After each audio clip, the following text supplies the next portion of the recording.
right, welcome to my very first Vlogmas video. My very first Vlogmas video of my very first Vlogmas. I've never done Vlogmas before. In extreme character fashion, as an ADHD Sagittarius, November Sagittarius at that, decided I was gonna get a wild hair up my ass and just do it. I do have a plan. I'm not just winging this because I know that Vlogmas can be overwhelming. I know that it's traditional to start on December 1st and go either all 24 days, which is crazy, or go 12 days from December 1st to December 12th.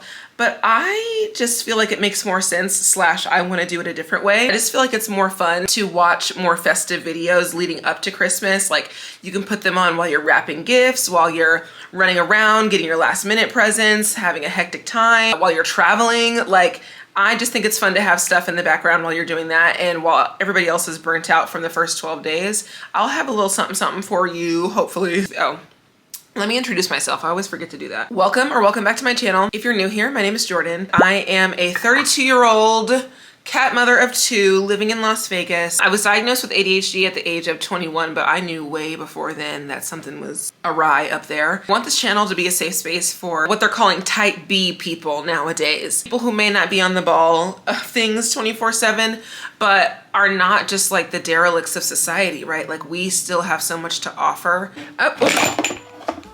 Of course.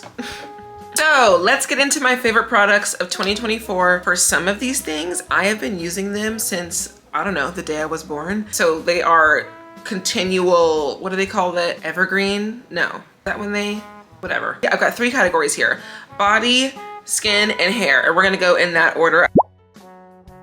Let's start with my holy grail of lotion products, which is the Jergens. Jergens really anything. This is the Jergens Oil Infused Enriching Shea Butter Lotion. I am a person who puts lotion on their body from head to toe every single time they get out of the shower. I have been doing that since the day I was born and literally haven't missed there has never been a time, unless I was in the most dire of situations, where I have gotten out of the shower and not lathered myself head to toe with lotion. People who don't do that, to have dry, crackly skin everywhere and those elbows, like, anyway, not for me personally. So I'm a lotion girl. Moving on to my body washes of choice. And I say washes because you need to. If you're only buying something like this, I hate to tell you, you're not that dirty, but you're also not that clean either. It's really meant to just like moisturize and make you smell good. It's not gonna like scrub you clean. You really need another kind of more basic stripped down soap to wash your body with first, and then go in with a like smell good body wash. Also, I am the proud owner of a vagina, and sometimes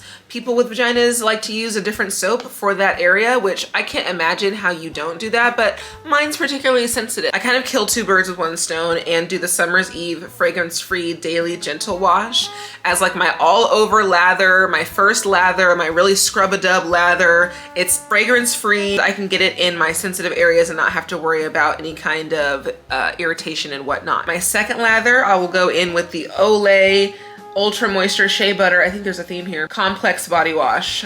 Sorry, B3 Complex Body Wash. I feel like it complements the smell of the Jergens Shea Butter so well. I get a lot of compliments on how I smell, and I don't wear perfume. Never, never, never, never, never, never, never. But maybe it's my hair. I don't know if it's actually the lotion. But anyway, Summer's Eve, Olay, every day. My favorite deodorant of 2024, and I've been actually using this particular scent of Native deodorant for longer than that, but Native is my go-to deodorant. I know I've heard a lot of mixed reviews about it. It doesn't work for everybody. I will say, if you're switching from an aluminum deodorant to a non-aluminum deodorant and it's not working for you, you have to give it some time. You have to give your body some time to detox and like get used to the lack of aluminum. So like, it might not work, but you can't give it a week. It's got to be way longer than a week. And if you can't tolerate a week, then that's fine. Then stick with your aluminum deodorant. This is the Native Coconut and Vanilla Scented Sensitive Deodorant. It's the only deodorant I have been using for years. It's the only deodorant I will continue to use, probably for the foreseeable future, until it just magically stops working for me.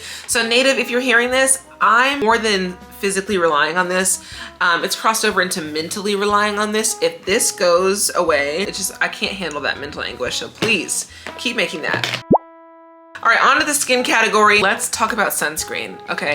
Black people in particular, look me in the eye. Let's talk about sunscreen, because you need to be putting it on every day. I feel like TikTok and social media has done a good job of like normalizing sunscreen for all skin colors. Black girl sunscreen is one of my favorites. I started using the Supergoop Unseen sunscreen this year. I have repurchased this at least 5 or 6 times this year. And I will preface this by saying this is an expensive ass sunscreen, especially for this size. This is 38 American dollars. I don't think that's feasible for a lot of people, and I understand that. And the only reason that I purchased this is because I have a really awesome HSA plan with my insurance, with my job, and this is covered. Any kind of sunscreen is covered under your HSA. It's SPF 40. I will say it leaves almost like a velvety, like, it doesn't feel like it's in my skin. It feels like it's on my skin. It also doesn't have a strong scent, and I'm really sensitive to scents. None of the products that I'm gonna show you have a strong enough scent to irritate me, except for one, which is why I'm not using it anymore. So let's talk facial cleanser for a second.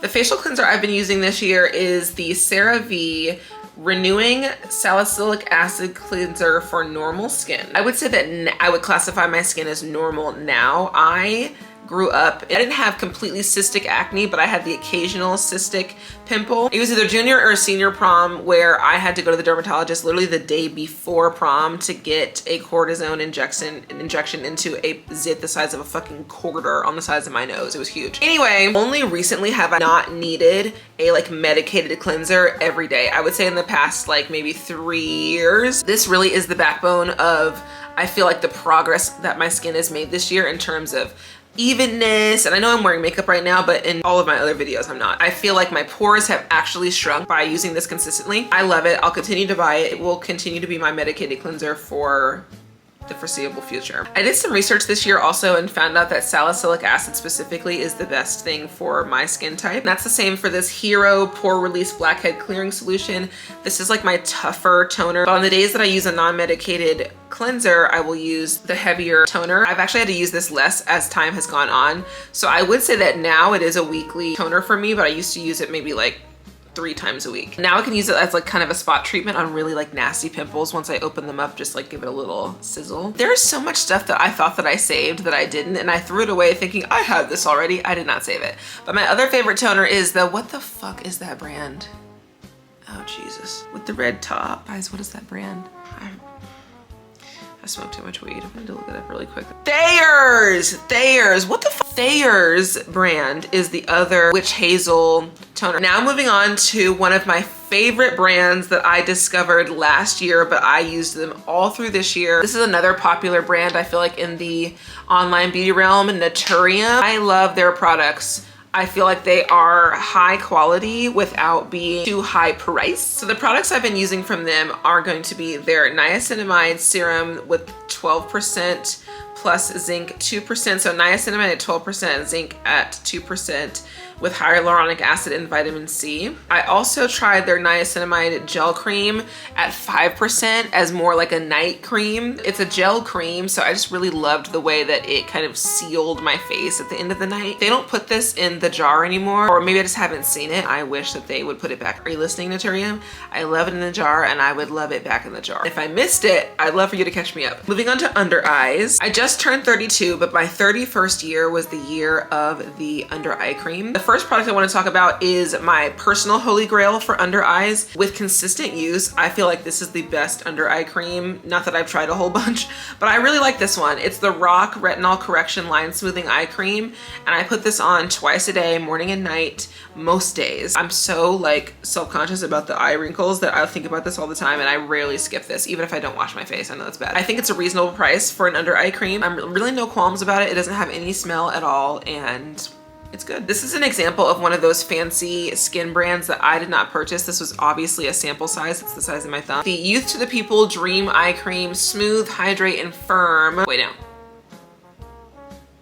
Yeah. With goji stem cell ceramides, hyaluronic acid, and vitamin C. I think this was in a sample set that I got as a Christmas gift last year. This actually works like almost immediately. So like if you were trying to like, you know, rally for a night out or just look awake more immediately, I feel like this, I don't know if I'm making this up, but I feel like this kind of works pretty fast. I don't know how it would work long term. The plumping effect or like the smoothing effect doesn't last. So I don't know if it would do the same thing over time as the one with actual retinol in it, because you know, that's what we need to be doing in our 30s. Now, I feel like I've talked your ear off. Do you not feel like I've talked your ear off? All right, my last category of products is going to be my hair products. Long story short, on my hair journey, I had curly natural hair until I was 10 years old when I got my first perm. My hair was permed from 10 until 16, almost 17. I have been straightening it on top of perming it, so it was just so dead and fried. I ended up doing a big chop the summer going into my senior year of high school. I have no pictures from that time because I hated the way my hair looked. I had no idea how to take care of my straight natural hair after that point, so I pretty much killed it again and fried it with my flat iron. So from 22 to 30, I was committed to the natural. I say all that to say that I have come to realize that my sanity is more important than the health of my hair. I felt like I had to prove something by having curly natural hair and taking care of it versus what's easier for me when my hair is easier to manage. For me, it's straight when it's easier to manage. I let that shame and guilt go, and I decided that I was gonna go back to being a straight hair natural, but in order to retain length, I was gonna have to learn how to take care of it, and I did. So, all that jibber jabber to say, these are my favorite hair products of 2024. Starting with some shampoos. This is the shampoo I've been using most consistently. It's the Carol's Daughter Fortifying Shampoo for Weak Breakage Prone Hair. That's me. I do think that it actually is helping with length retention, as my hair has never been longer in this kind of straight natural state. I know that it's kind of curled at the ends, but I do like this shampoo a lot. Though it is considered a drugstore shampoo, this is one of the products that I think I want to elevate in 2025. I would love to try some Sacred products. I would also love to try Whey. I need to find a good clarifying shampoo because I know that product buildup is something that can really inhibit hair growth, especially for the fine hair girlies like me. On the opposite side, most of the time for conditioner, I don't think conditioner matters. I don't know.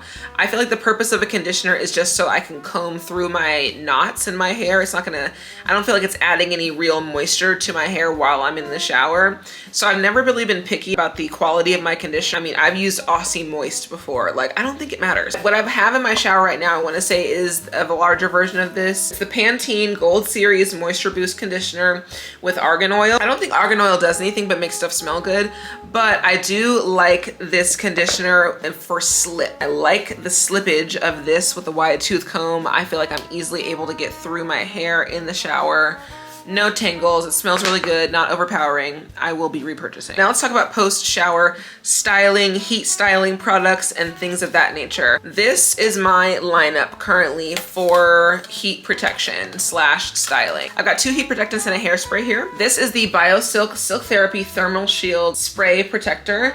This is what I use before I blow dry my hair. And then before I flat iron, I'll go in with a second heat protectant from Chi, the Chi 44 Iron Guard Thermal Protection Spray. A lot of the times, I feel like I get a better result and a shinier result when I'll do the BioSilk, then I'll blow dry my hair, then I'll go to sleep and flat iron my hair the next day so that like the hair cuticle has a chance to seal up without having to put any like product on it in order to like force it to seal up. My hair is very thin, and so I can't add a lot of oils and things afterwards or else it'll weigh it down and it'll get greasy faster. To keep my style in place, I have been relying on the L'Oreal Paris Lock-It Weather Control Hairspray, up to 48-hour hold. I'm telling you, a generous dose of this really works for me. This hairspray has survived my hair in New York, my hair in Atlanta, and my hair in San Francisco. I will say on the smellometer, it's a little bit strong if I'm already having a sensitive day. It might not put me over it might not